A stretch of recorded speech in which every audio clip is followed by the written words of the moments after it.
I never imagined my life could unravel so completely. Yet here I am, piecing together the fragments in my mind, wondering how happiness can slip away like sand through fingers. My name is Rebecca, and at 44, I thought I had it all figured out. Living in the vibrant chaos of California, I worked as a marketing manager at a bustling tech firm in San Francisco, crafting campaigns that lit up Silicon Valley's digital skyline.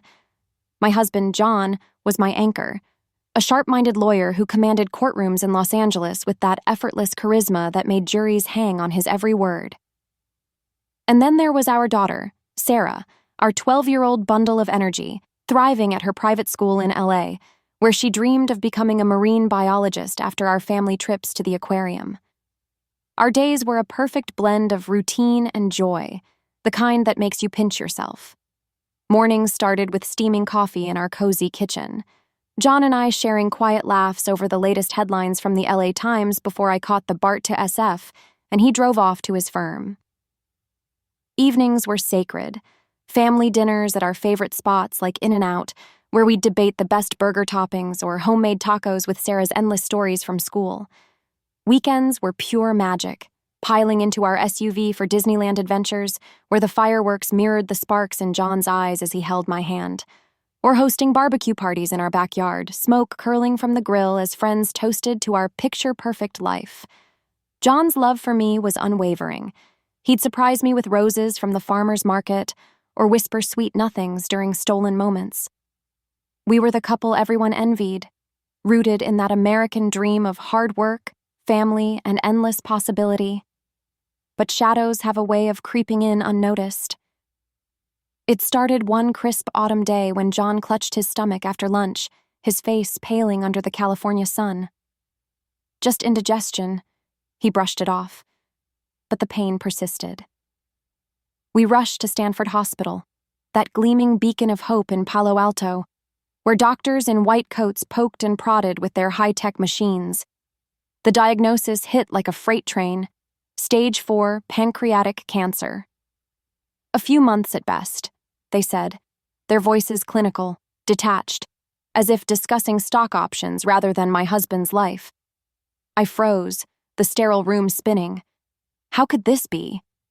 John, my rock, reduced to statistics in a chart. I threw myself into the fight, strong for him, for Sarah.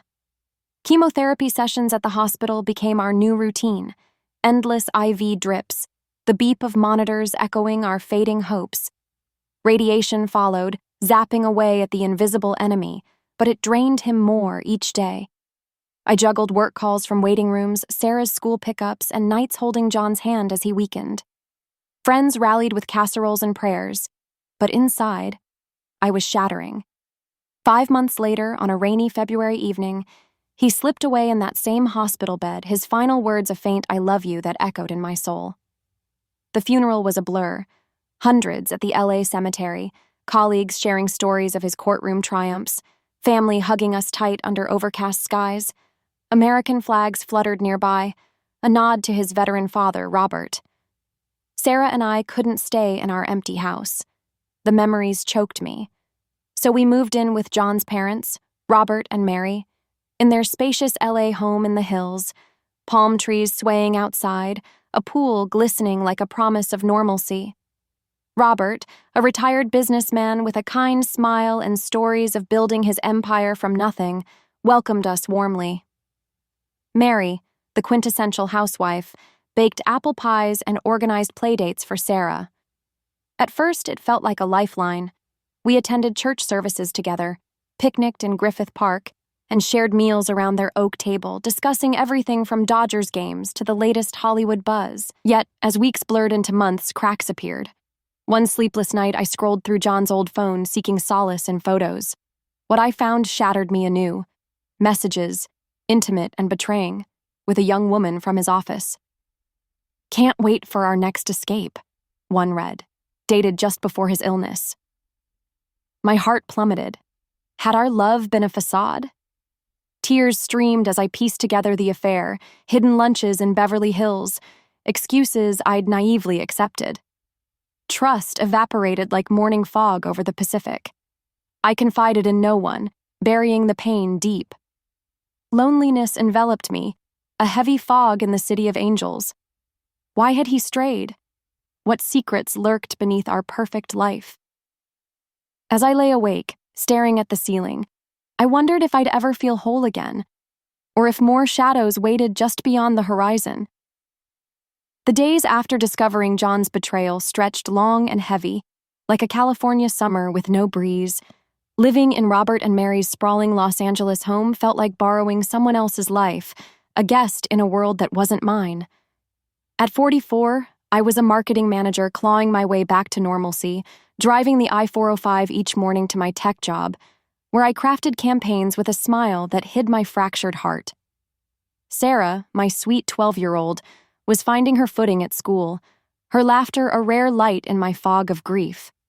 Weekends offered brief escapes, Malibu's beaches, where we'd watch waves crash and Sarah would chase seagulls, her dreams of marine biology brighter than the Pacific sun. But at night, alone in my room, John's secret affair haunted me, a ghost whispering doubts about love, trust, and myself. Then came that weekend, a shift in the air like the Santa Ana winds stirring something restless. Mary announced a 3-day trip to Las Vegas with her book club friends, her excitement bubbling over slot machines and showgirls. Sarah, too, was off on a school picnic to Yosemite, her backpack stuffed with granola bars and a new sketchbook for drawing waterfalls. Suddenly, it was just Robert and me in the big house, the silence between us both comforting and unnerving. That first night, as stars pierced the LA sky, Robert knocked softly on my door, holding 2 steaming mugs of coffee. "Thought you could use this," he said, his gray eyes warm, crinkling at the corners like they held 1,000 untold stories. We sat on the plush couch in my room, the city's glow filtering through the blinds. Conversation flowed effortlessly. Memories of John's childhood, how he'd mimic courtroom arguments at family dinners, making us laugh until soda sprayed from our noses. Robert shared his love for American football, reminiscing about tailgates at USC games, the roar of crowds, the taste of cold beer. He spoke of his first wife, gone years before Mary, his voice softening as he described her passion for gardening. "Loneliness carves deep," he said, his gaze lingering on me, and I felt a spark, unexpected, like a match struck in the dark. By the second night, something shifted. Robert cooked dinner, grilled salmon with lemon, a recipe he swore was his secret weapon. We ate on the patio, a bottle of Napa Valley Pinot Noir between us, the moonlight painting his silver hair in soft hues. Our laughter grew quieter, our glances longer. When he brushed my hand while passing the wine, a warmth spread through me, unfamiliar, yet intoxicating. I was lonely, adrift, and here was this man, John's father, steady and kind, seeing me, truly seeing me. Later, under the glow of fairy lights, he leaned in, his lips meeting mine in a kiss that felt like a confession.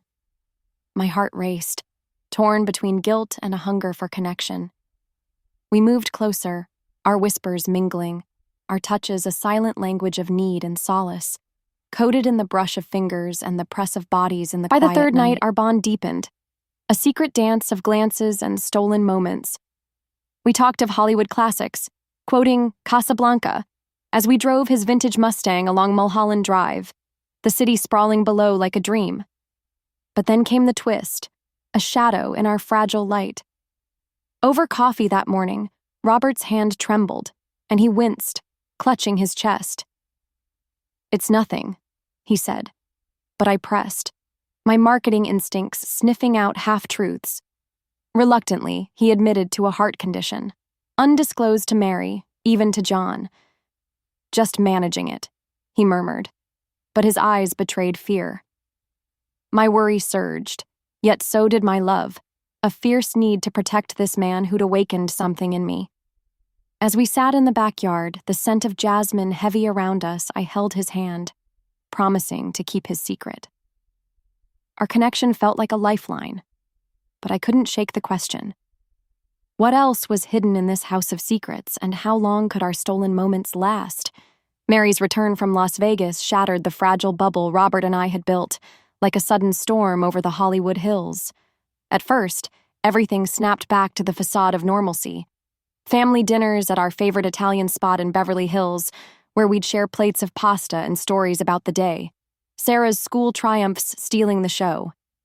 Weekends meant Target runs for household essentials, pushing carts through aisles stocked with everything from organic snacks to cozy throw blankets, the hum of American consumerism a temporary distraction. But beneath it all, Robert and I stole moments, our secret a thrilling undercurrent. Late-night talks in the backyard under string lights, his hand brushing mine as we sipped herbal tea, or quiet visits to my room where our connection deepened in whispers and tender gestures, a coded dance of longing and comfort that made my heart race. Our love intensified, a wildfire in the dry LA brush. Robert became my pillar, advising on work pitches over morning coffee, helping Sarah with homework on the living room rug, his presence filling the voids John had left. I felt reborn, alive in ways I hadn't since those early days with my husband, the guilt fading under the warmth of Robert's gaze. We'd drive to hidden spots in the hills, talking about dreams deferred, his stories of building his business empire inspiring me to chase promotions at my tech firm. Privacy was our unspoken rule, a nod to the American value of personal space in this sprawling city of stars and secrets. Yet as days turned to weeks, a nagging worry about his heart condition lingered. He promised checkups at Cedars-Sinai, but I saw the fatigue in his eyes, my affection growing fiercer, protective. Then came the unraveling, sharp and merciless. One evening, as Sarah played video games upstairs, Mary cornered me in the kitchen, her face twisted in fury. "How could you?" she spat, thrusting her phone at me. On the screen, grainy footage from a hidden Ring camera, those ubiquitous American home security systems, tucked in corners like silent sentinels, captured Robert and me in our private moments, our coded closeness laid bare. My stomach dropped, the world tilting. She'd installed it months ago, she said, paranoia from neighborhood break-ins, but now it was her weapon. "You're destroying this family," she hissed, her voice low to avoid Sarah's ears. Humiliation burned through me as she ranted about betrayal, invoking John's memory like a curse. The confrontation escalated in the dim light of the study, Mary demanding $50,000 from John's life insurance policy, a chunk I'd set aside for Sarah's future. "Pay up or this video goes viral," she threatened, her eyes cold. I thought of the American legal system, how I could fight this, sextortion laws, privacy rights, but the scandal would ruin us all. Social stigma clinging like smog over LA. Robert entered, drawn by the noise, but he froze, silent as Mary turned on him. Fear etched his face. At his age, with his health, he couldn't risk the fallout. "I'm sorry," he whispered later. But he didn't stand up for us, choosing peace over passion. My heart shattered anew, love curdling into bitterness. With no choice, I packed our bags that night, Sarah confused and teary as we drove to a small apartment in Culver City, affordable on my salary, but a far cry from the hills. Financial strains hit hard, dipping into savings for the payout, juggling rent and Sarah's school fees, the grind of single motherhood in a city that chews up the vulnerable. Friends offered sympathy over coffee at Starbucks, but the whispers of judgment stung. I threw myself into work, landing a big campaign that boosted my confidence, evenings spent helping Sarah with projects, our bond strengthening amid the chaos. Yet, memories haunt me. John's affair, Robert's touch, the warmth that turned to ash. I'm independent now, rising each dawn with purpose. But in quiet moments, staring at the city lights, I wonder about love's illusions. Is it ever real, or just another LA script? Sarah and I are building our own story, one of resilience, but the scars remind me, happiness is fleeting, and secrets, once unearthed, change everything forever.